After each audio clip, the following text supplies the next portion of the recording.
আর একবার শেষ চেষ্টা করব, আর একবার উঠে দাঁড়াবো, আর একবার ঘুরে দাঁড়াবো। লড়াইটা এখনো চলতে থাকবে। শত রিজেকশন এলেও, শত কষ্ট হলেও মাঠ ছেড়ে পালাবো না। আর একবার যদি আমি মাঠে টিকে যাই, তাহলে ট্রফি নিয়েই বাড়ি ফিরবো।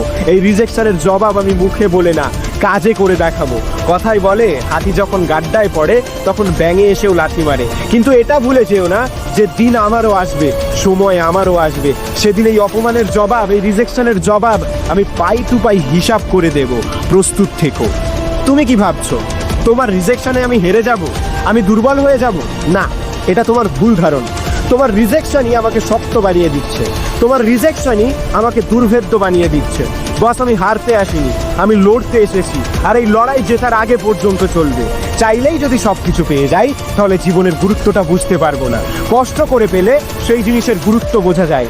আজ আমার খারাপ দিনে আমি অনেক কিছু শিখেছি, আজ আমার খারাপ দিনে আমি অনেক কিছু দেখেছি, আজ আমার খারাপ দিনে কে আপন কে পর আমি চিনেছি।